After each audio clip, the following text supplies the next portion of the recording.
Hello to everybody tuning in on any of the channels where you can find Parent Tween Connection. I'm Clarissa Constantine, founder of Parent Tween Connection, and I am super excited to have Kristina Nation. You may know her formerly as Kristina Saley. She got married this last year, and so she's officially now Kristina Nation. She is the brain power behind empowered parenting, and she's joining us today for a conversation specifically geared toward families who are supporting teenagers with depression. So first things first, Kristina, it's so good to see you. Thanks for joining me again. Thank you for having me. I'm excited to be here. Absolutely. So tell us a little bit about your background for anybody who hasn't caught any of your prior times with us. What leads you to specifically focus on supporting families who have kids with depression? Yeah, so starting off, I'm a mom, right? I'm a mom of four. I have my oldest is turning 29. I can't believe it. Wow. And yeah, and my youngest is 16. And my daughter is pregnant with my first grandchild. So I'm super Wow. excited. She's having a baby girl due April 11th, and I get to be a grandma. So excited. That's awesome and so not in my world. Full disclosure to anyone tuning in, I'm actually not a parent. I've worked with teenagers for the better part of 3 decades at this point, and I am so grateful to those of you who have chosen to have children because I took a different route. So Yeah. excited to be a mom and excited to be a grandparent is just not part of my world.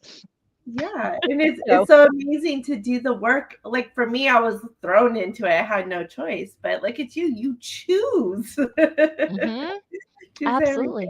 everything. So you're a But yeah, mom. so I am a mom, and I first learned positive discipline when my oldest son was entering adolescence.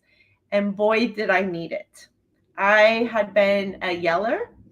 I was a stressed out, overwhelmed single mom of four. And yeah, so when I learned positive discipline and started implementing it in my family, I had, just such an amazing difference in the relationship I had with my children, and in being able to, stop and pause and respond more Mhm, thoughtfully and intentionally instead of yelling. And it made such a difference that I wanted to start teaching other parents. And so that's what started me on my journey, like, oh my gosh, I don't know, like 15 years ago now.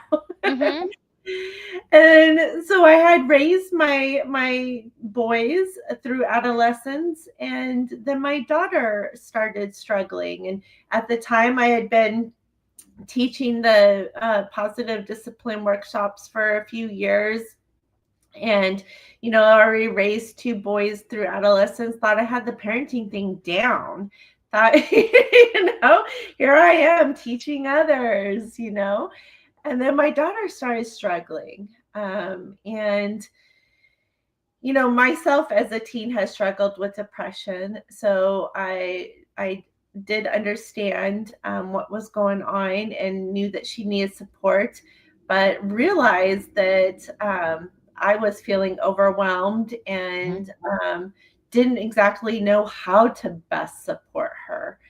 And so I, continued a journey of, seeking out more resources and more parenting skills, and reached out to my parent coaches for support mhm. and best supporting her.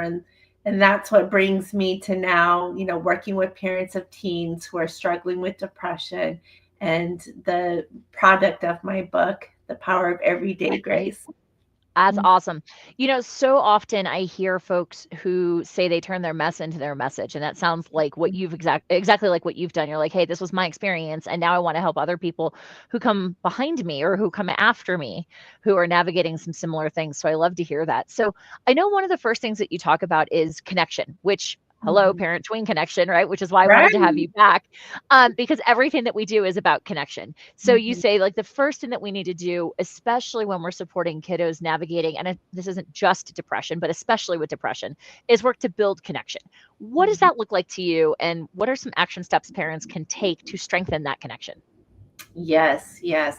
So a lot of times when we're struggling with depression or our teens struggling, that means there's a lack of connection. So whether that's a lack of connection in the family or in the larger community or even spiritually, there's somewhere they're feeling that lack. So it's even more important to really nurture and strengthen that connection. And so there's many ways of doing that. And some practical ways is just starting with that quality time. And I know a lot of parents of teens are like, my kid does not want to spend time with me. But Mhm, I challenge that and I say, you know what? They probably do. It's just on their terms. So mhm, figuring out what those terms are, right? What is it, what does it look like for them? What, how often, for how long of a period? What are some things that they enjoy doing that they would like to do with you? That might be playing video games, that mhm, might be, but connecting with them on their level, on their terms. mhm, um, Another one is asking those curiosity questions, which is so important for strong communication and letting your teen know that you are interested in who they are as a person and mhm, how they view their world. So, asking them those questions about, what is going on in your world today? What are mhm, some hopes and dreams you have for your future?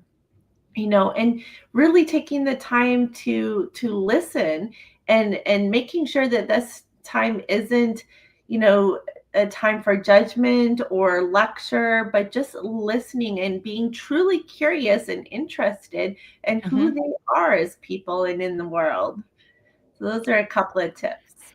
And if I can add in a thought, one comment that I've heard or one suggestion that I've heard from a lot of other folks in the teen coaching space is if you can do activities where you're side by side or like shoulder to shoulder with them rather than face to face, especially in those tender teen years, um, the face to face can feel very affrontive. It can almost feel attacking. Especially Yes, if there's a history of, like, "You look at me when I'm talking to you," or something like that, right? right. Whereas if we're shoulder to shoulder, we're out for a hike, you're in the car. I know so many parents who have said that car time is so Yes. valuable. Um, or I know a woman I did a webinar with several years ago said that she and her daughter would go out on the front porch and, sit on the steps on the front porch, and they would paint their toenails together.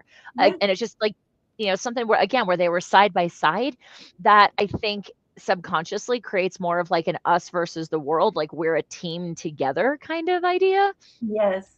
So if Yeah, you can find definitely. those kinds of activities. Most definitely. Those car rides are especially valuable. And also there's a thing like I like is closet listening.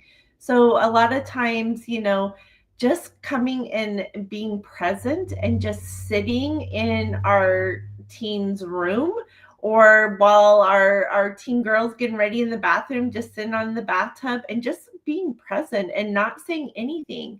And at first they might be like, what are you doing? Why are you Mhm, here? You're just like, I'm just hanging out. I'm just here. I'm just here, hanging out, no biggie. And a lot of times, just being there and being present, after a while, they start to open up on their own and just mhm, start talking. So that's another way that absolutely. you can just, have that just being present means so much. So many times, our teens, enter adolescence and we feel like they don't need us or want Mm, our presence as often. And we get busy with our own lives. And, they really just need to know that we're still there and that they're important to us and mhm. just being present. So, what are some strategies that parents can employ specific to working with kiddos with depression? We talked about strengthening that connection, being present. I love the term closet listening, by the way. I'm going to coin that or I'm going to borrow it from you. But what are some more specific strategies that parents can employ when it comes to the depression aspect of things specifically. Yeah. So being encouraging is really important. A lot of times when a teen is struggling with depression, they're feeling discouraged. They're feeling a lack of self esteem. They're feeling a lack of value. So they need to know that they are valuable, that they are people of worth, that they are resilient, and that you believe in them, and that they can do hard things and they can overcome hard things. So, just using those encouraging statements, letting them know, I have faith in you to get through this. I'm here to support you. Let me know how I can best support you. You've got this. We're going to do this to, get through this together. Um, and just, focusing on that, the effort, just getting out of bed every day can be a Mhm. challenge, right? Mhm. So anytime you see them making that effort, making sure that you're encouraging, that you're, acknowledging that, I notice how hard you're trying. I notice that you got up on time today and that's been a challenge. You're working really hard to take care of yourself and get up for the day for school. Mhm. Focusing on school can be really tough when you're struggling with depression. Oh So yeah. just mhm. Yeah, so just acknowledge that effort.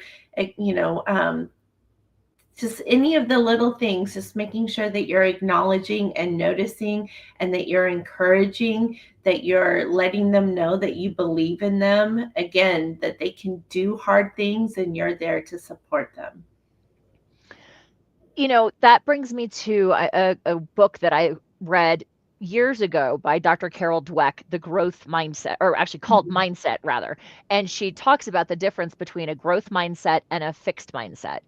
And Mhm. everything that you're talking about here, Kristina, is in line with building a growth mindset. It's acknowledging the steps that we're taking, the progress that we're making, the growth that's happening, Yes. and and not the end goal. And so often teenagers, humans, let's be real, but especially teenagers, I think, as they're individuating and finding themselves, they struggle to not look at the end goal, whether it's a GPA that they're looking for, or the college that they want to get into, or making varsity volleyball, or getting the lead in the school play, right? Like they're looking at whether they accomplished X, Y, or Z goal that has a definite value, like a GPA value to it, or you either got into the school or you didn't, you either got the lead or you didn't. And they focus so much on that end result that they Mhm. it's hard for them to go back and acknowledge all the steps that they took to get to even trying.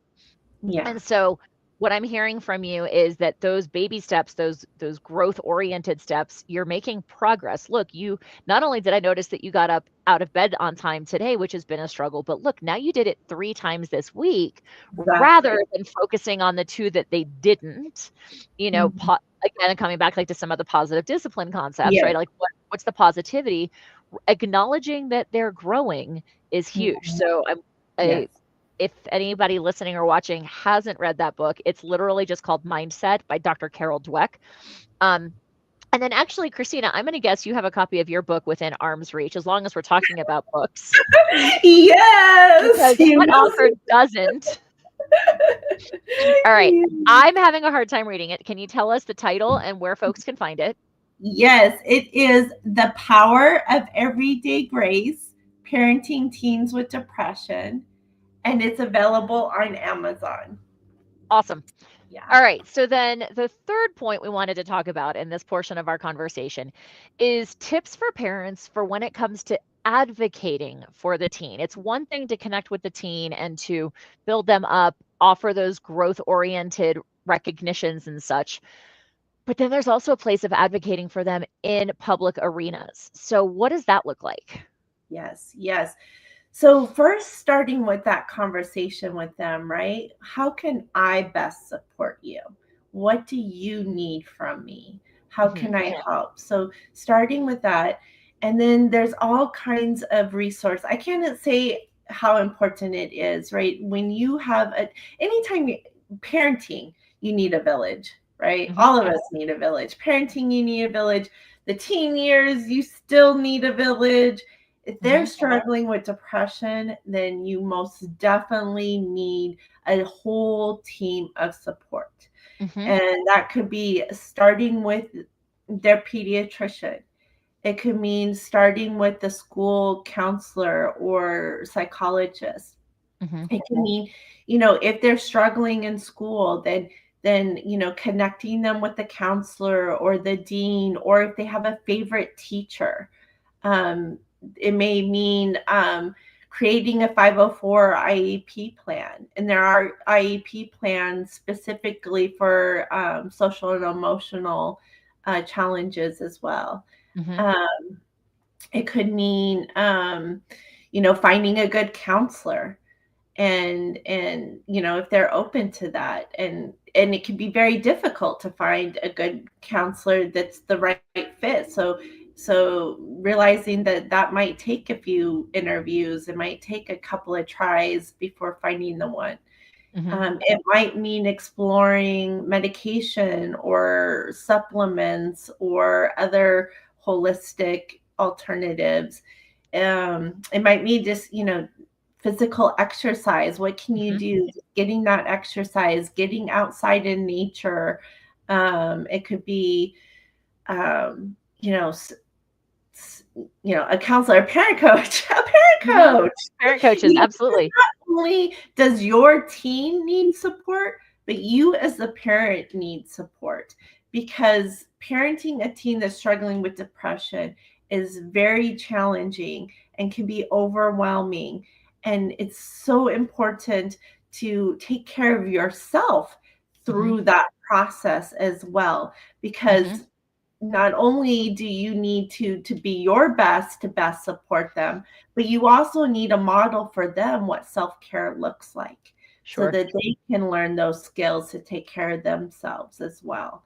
So, yeah. Well, and one of the things that I'm hearing you say is that they need to be part of it, right? You said if they're open to it. And this is something that I think or that I've observed that some parents struggle with because, Mhm. when the kids are little, if they're 3, 4, 6, even 7 years old and we have them in some kind of therapy or, play therapy, something like that, it's really easy to be like, "Oh, we're going to Miss Lisa today, and she's just gonna play with you." Like for you littles, they don't necessarily know that it's therapy, right? And they don't have this association of stigma. But like as they get older, Mhm. when they know that it's therapy, they may be a little bit more resistant to it. And so what I'm hearing is have the conversations about them when they're younger about therapy, that it's okay, like start destigmatizing it in your home, but Yeah. also have them be part of the process of finding a professional, whether it's a counselor, whether it's a parenting or like a teen coach, right? Like they wouldn't necessarily have as much input on working with a parent coach because you're there to support the parents, but Yeah. also prepare them for the fact that, hey, this doesn't always work the first time, because I know from having gone through my own therapy, and Christina, my husband and I have both navigated some mental health stuff. One of the things that he had said was, because he was in therapy from a young age, is when you go to therapy and the parents are like, "Here, fix my kid," which is what many parents' mentality Mhm. is, and Right. then it doesn't work, quote unquote, or they don't get along with the counselor, or whatever the case may be, it's not a right fit. The way that that lands for the kiddo is that they're broken and they're not fixable. So Right. I'm hearing you say, have them involved, prepare them for the fact that it may take a few tries, because we don't mesh with everybody, and that's okay. That's nothing about you. It's just it may take us 2 or 3 or 5 different people Right. to find the person who's really the right fit. Exactly. Exactly. I know, for example, in Colorado, which is where I lived full time when we launched Parent Tween Connection, the age of consent for therapy is 13, which is Mhm. great for the families or for the kiddos whose parents aren't necessarily on board with them getting mental health support, because they can advocate for themselves and receive services without parent approval. But on the other hand, that also means they can opt out of it. So I think this Right. is where parents coming in and going, look, we're going to try this. It's not necessarily the fix, but let's try it and see if it helps, can be really advantageous. Right. And every teen is different and may be accepting some forms of treatment and not others. Like, fortunately, my daughter was open to seeing a counselor, but then the counselor wanted her to do DBT group, and she did not like group therapy at all. Mhm. But Mhm. no biggie, no biggie. She just her counselor just worked through the DBT skills with her, and I did as well at home. And so there was a workaround. So just finding what's a good fit for them and what they're open to. Sure. Um, Final question for you. I emailed you about this. So, for folks tuning in, everything that we do at Parent Tween Connection is based on what I call the foundations of connection. These came out of a conversation that I had with myself, however many years ago, after having been an SAT and ACT coach for decades. And I was like, why is it that teenagers feel more comfortable talking to somebody outside of their family, somebody like me, sometimes than they do talking to their own parents? Because parents are like, you can come talk to me about anything. And I know parents wholeheartedly mean it. And Mhm. often there's a disconnect because the kids still don't feel comfortable going to their parents. And that's a whole other conversation.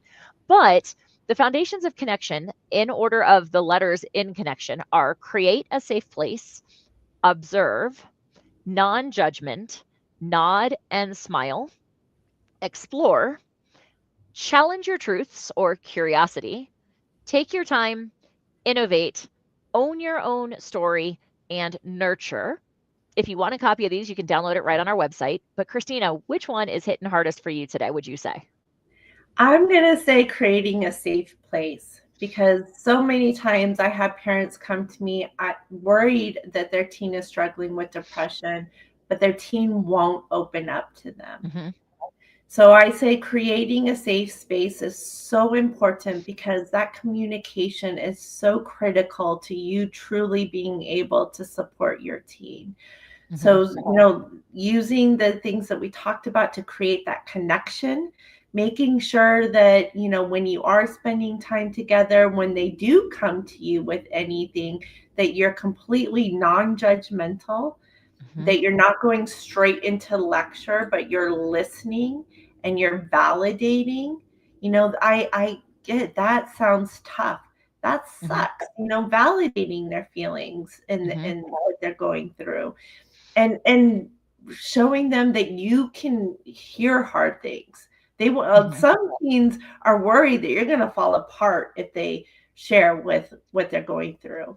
So you got Absolutely. to show them that you can handle it, you can be there, you can support them, and it's safe for them to open up to you and let them know what they're going through, what they're feeling, thinking, and Mm-hmm. deciding.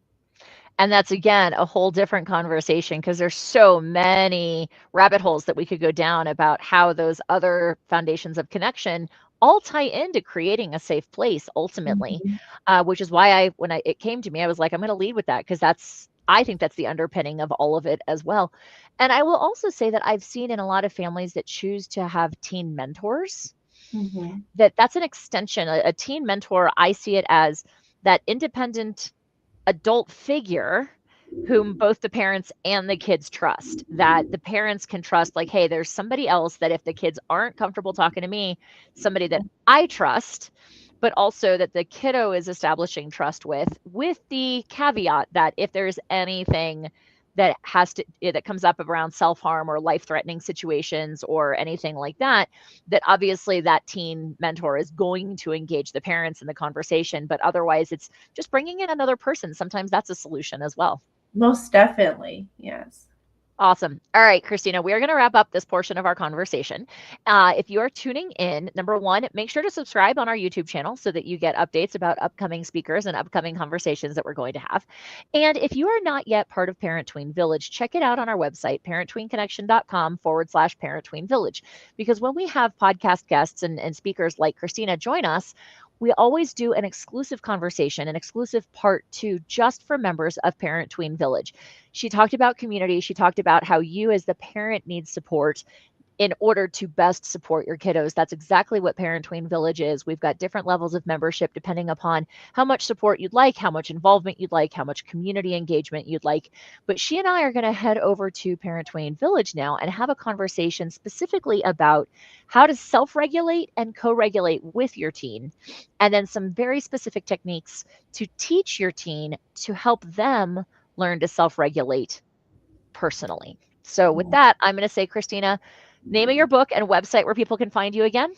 Yes, name of the book is The Power of Everyday Grace: Parenting Teens with Depression, available on Amazon or my website, which is empoweredparenting.family. Awesome, awesome, awesome. With that, we are going to go over and out here live, and we will see all of you the next time we have another fantastic guest with us. Thanks so much, Kristina, for joining me. Thank you. Bye bye.